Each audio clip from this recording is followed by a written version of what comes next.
Dr Paul Williams to move the motion.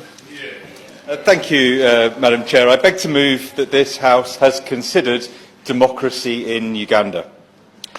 Serious concerns have been raised internationally about the Ugandan government systematically undermining democracy in their country.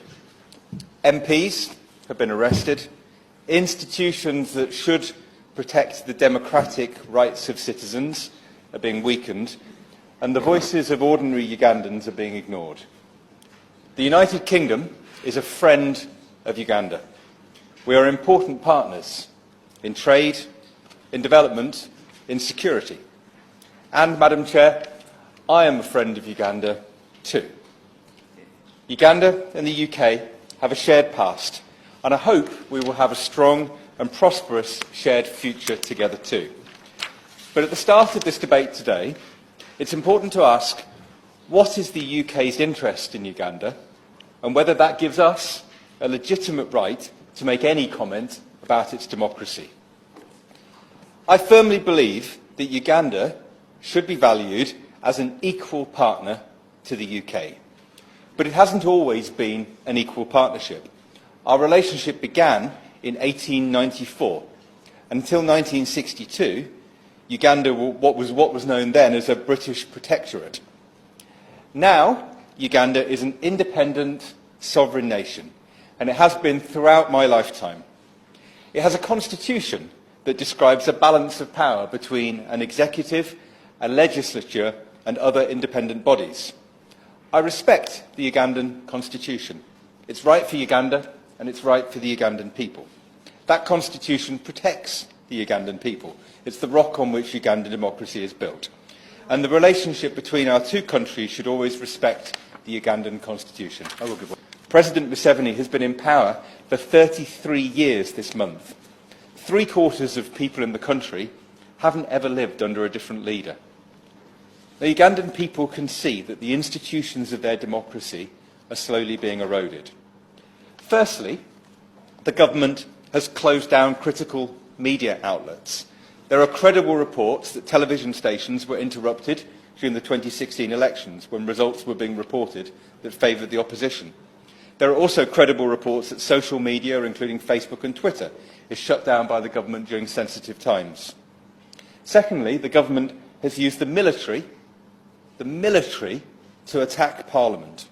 When MPs were debating the extension of presidential term limits, Parliament was attacked and MPs, including Betty Nambuze, were beaten by armed forces. Thirdly, there's evidence of serious human rights abuses. There are serious and credible reports about an attack in Kasese on the palace of King Charles Mubere in 2016 and the massacre of 150 civilians by Ugandan forces. According to these reports, the soldier who led this attack has been promoted and no independent investigation has taken place. Hopefully the Minister will give the government's position on this attack. Fourthly, elections have been described in diplomatic language as being short of being free and fair.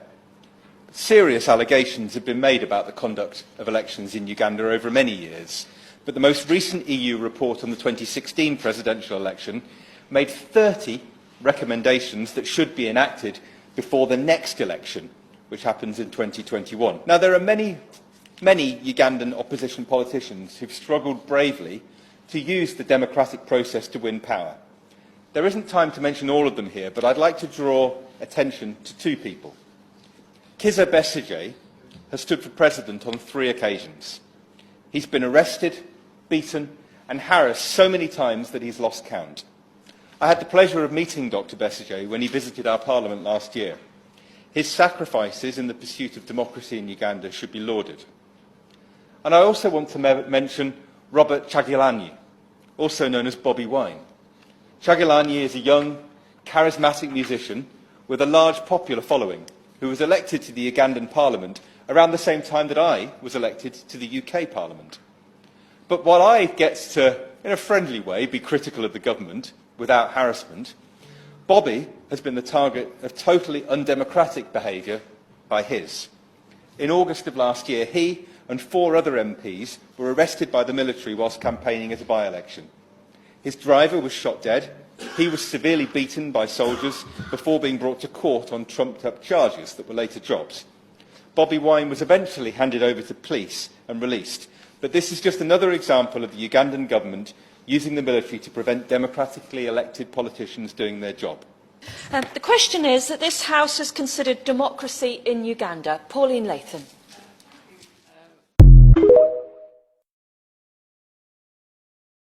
Assalamu alaikum wa rahmatullahi wa barakatuh.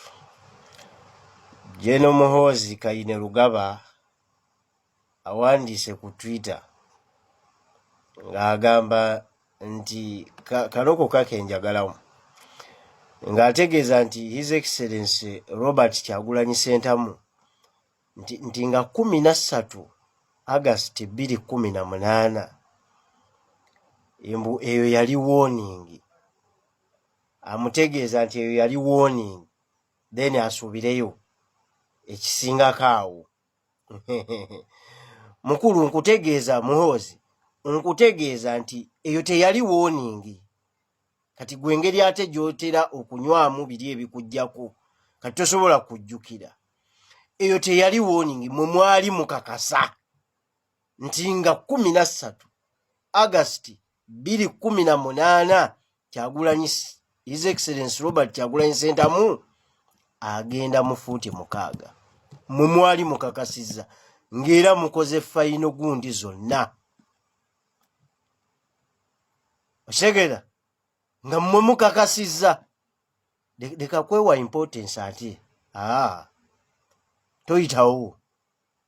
Okitegedde mwe mwali mukakasiza nti Kyagulanyi nga 13 August 2018 agenda wa mu fuuti 6. Allah subhanahu wa ta'ala n'abalagako nti mmwe bye musuubira asiwe biri. Olwo olunaku nalutegekera kawuma Yasiini. Era essaawa ezo teyazisukka. Si lwa Kyagulanyi nga mmwe mwali mu kibaze. Gw'okiyita kye gwe ogayita magezi go. Ne Kyagulanyi kennyini akunyumiza tamanyi ngeri ki gye yava wali ate onaddewo. Oyo ye Allah. Kati gwe mukulu leka kwewa importance. Mwe mukiryalinge ekkubo ly'omwana nga bukyali. Mukiryalinge ekkubo lya His Excellency Robert Kyagulanyi Ssentamu nga bukyali. Mwandibadde mwesootinga ne mukwata entebe ye ne mugimuwa. Ekuba ekijja si muntu. Ekyo nammwe mukimanyi. Ebyo byonna mujja kwekaza. Mujja kukola byonna bye mukola. Naye you are running out of time. Obudde bwammwe buggwako. Obudde bwammwe buggwako. So leka kwewa importance. Mbusimanyi it was a warning. No, you failed. Allah subhanahu wa ta'ala yabalagako temuyina kye muli. Mwe